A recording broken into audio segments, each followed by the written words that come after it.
Hi everyone.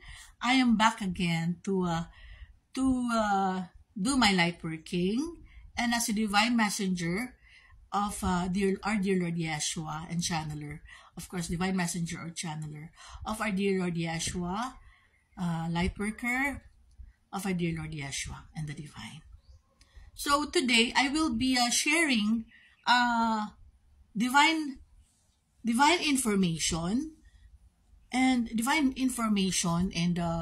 the truth, the authenticity about our dear Lord Yeshua and Mary Magdalene's, Mary Magdalene's sacred love for each other. Okay, so I'm only speaking my truth, and I'm here not to convince people. I'm here to inform the authenticity, the truth, the revelations as a light worker, as their light worker, and as their divine messenger and instrument, their channeler. So, okay. Paano ba to? Kasi hindi ko alam if I will say it in Bisaya, in English, in Tagalog, or in Chinese. Pero, okay, I will mix it na lang, no? I will, for everyone who are watching and listening, ano ko na lang. I will, and if others cannot really, sa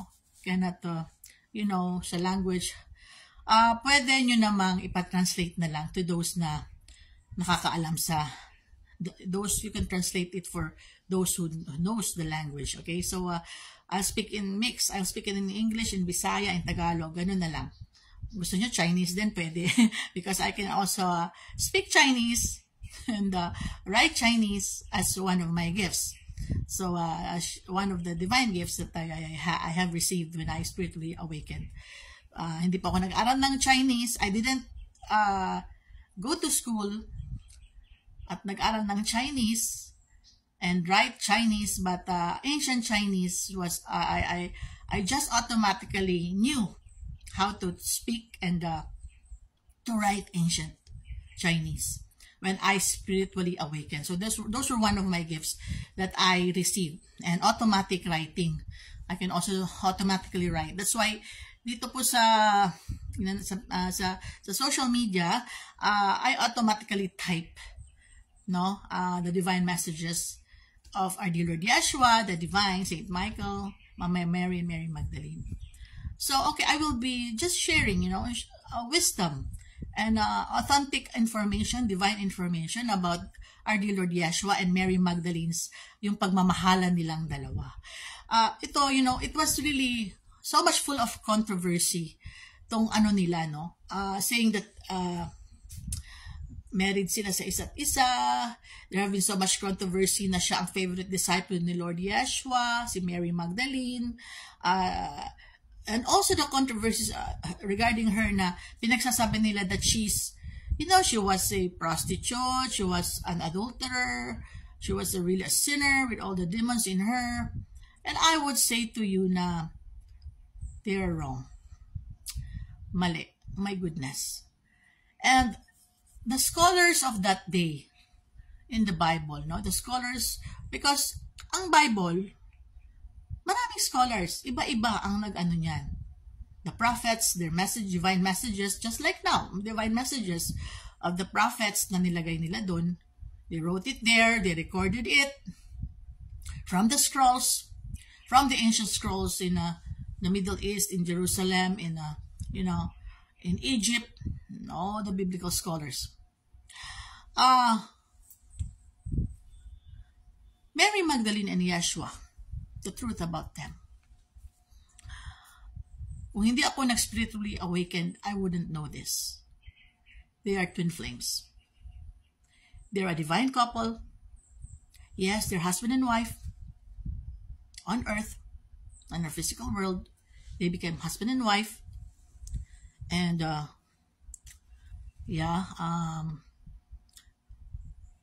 during Yeshua's divine mission here on earth, Mary Magdalene was one of his disciples. Favorite disciple, shall we say. And kasi, in Israel, sa Jerusalem, sabihin na lang natin Jesus is a teacher, di ba? He was called master during those times. No? Even now, di ba? A rabbi. Sa Jewish tradition yan, is it Jewish or okay? Only the mother of the rabbi and the wife of the rabbi can touch him. So, di ba kayo nag-wonder why Mama Mary lang ang mother niya, the Blessed Mother, and Mary Magdalene was able to touch our dear Lord Yeshua during his crucifixion.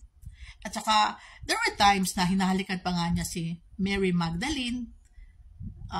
Magkatabi sila during the Last Supper ni Da Vinci, his painting. That was Mary Magdalene. Dinasabi na yung looking down na disciple na parang babae. That was Mary Magdalene, actually. Sa painting ni the late Leonardo da Vinci, the famous painter of all time, artist. No? So, yun. In Jewish tradition, the rabbi or the teacher, just like Yeshua, he was called the teacher, diba? Rabbi, master, ascended master. Only the mother of the rabbi or the teacher and the wife. So, Mary Magdalene, sabihin nyo na lang, bakit siya nakakahawak kay dear Lord Yeshua? Not only our Blessed Mother, why also Mary Magdalene? So, talagang ano na, di ba? The truth has come out, has revealed. These are the revelations now. These are the revelations, okay? I'm a Catholic. Sabi ko sa inyo, I'm a Catholic. But I am not here to destroy the faith because of this information. I'm just spilling out the truth. And when I spiritually awakened, our divine, dearest Lord, Yeshua, the real Lord Yeshua, he was always telepathically sending divine messages to me and speaking to me na, you know what, I was really used, my name was used in vain by the Roman Catholic Church, by religion, and then Mary Magdalene, really, he was in pain, they were both in pain the time that they were so, used and misjudged, and sa name niya, sa holy name niya, sa sacredness ng kanilang love. Oh my goodness. So many lies were written. As Pope, our late Pope, dear late Pope Francis, confessed even. I have it here in my TikTok account, in my Facebook. I saw that information and I posted it here. That he said, that he confessed, our late Pope Francis, dearest Pope Francis, that he confessed that, so many changes now sa church. We have changed, we have deceived the people, the masses.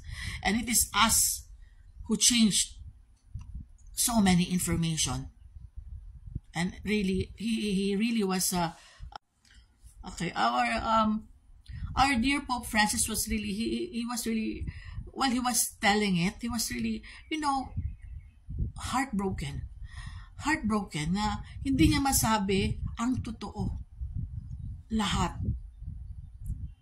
But at least, nagpakatotoo siya. He was authentic to say enough na ang daming change sa teachings ni Yeshua, sa church. Ang daming, they have deceived us daw, the masses. Ang daming iniba, ang daming binago, ang daming inano dun sa Bible, sa mga teachings. And I know that one of these are of Yeshua, our dearest Lord Yeshua, the authentic, the divine one, and of Mary Magdalene's love. Their sacred love for each other as husband and wife, as a couple, and they're having children. It was really all, ang daming binago, ang daming inano ng kasaysayan. And we have to let it out now. This is not blasphemy, because love is not evil. Okay, next part.